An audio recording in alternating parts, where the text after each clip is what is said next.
Audio Jungle. السلام عليكم ورحمة الله تعالى وبركاته. soo dhawaada saaxiibayaal.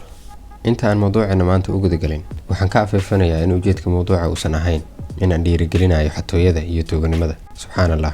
Balse ujeedkaygu uu yahay in sheekada ganacsi ee ninkan idinla wadaago si wixii idinka anfaca aad uga qaadataan mahadsanideen. Haddii aan mowduuceena usoo laabano, Andrew Mikkel waxa uu ku dhashay dalka dhaca bariga dhexe ee Qobrus, laakiin waxa uu ku barbaaray dalka UK, gaar ahaan magaalada Cheltenham.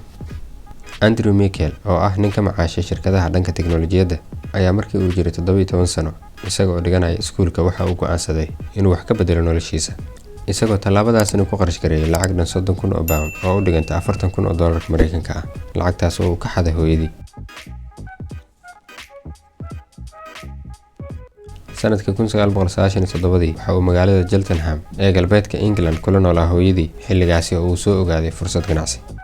waxa ay aad u rabeen in isaga iyo saaxiibkii ay iskuulka ahaayeen samaystaan mareeg ama shabakad dhanka internetka ah, isagoona ogaaday in shirkado dhowr ah oo ka shaqeysta website-yada aysan fursad badan u helin ganacsiyada yaryar, halkaasin uu ka arkay fursad ganacsi. dhammaan shirkadaha hirgelinaya website-yada UK ee xilligaasi waxay ahaayeen shirkado waaweyn, kuwaas oo u shaqeyn jiray shirkadaha aadka u waaweyn ee UK. sidaan wax yar ka hor soo sheegnana, ahmiyad weyn ma siin jirin shirkadaha yaryar iyo shakhsiyaadka daneynaya website aad u sahlan, qiimo jaban, qof walbana uu adeegsan karo. isaga iyo saaxiibkii waxay go'aansadeen inay buuxiyaan baahidii ka jirtay suuqa, waxaana ay aasaasay mareeg ama website ay iyagu leeyihiin oo lagu magacaabo Fast Hostes. waxa ay guriga keensadeen kombiyuutaradii ay u baahnaayeen, laakiin waxaa caqabad adag ku noqotay inay helaan internet xawaarihiisu dheereeyo oo xilligaasi aad u adkaa, lacagtii ku bixi lahaydna aysan haysan. waana halka ay ka timid fikradda ah in Andrew uu hooyadiis ka xado lacagta.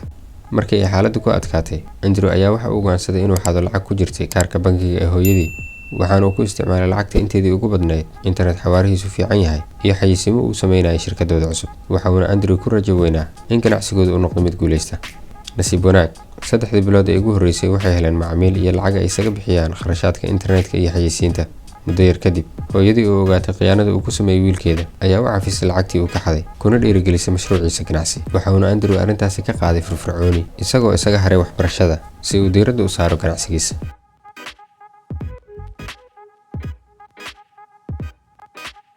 ninkan dhalinyarada ah ayaa waxa uu la kulmay ganacsato caan ah oo uu ka mid yahay Richard Branson oo xilligaasi ka mid ahaa ganacsatada ugu lacagta badan caalamka.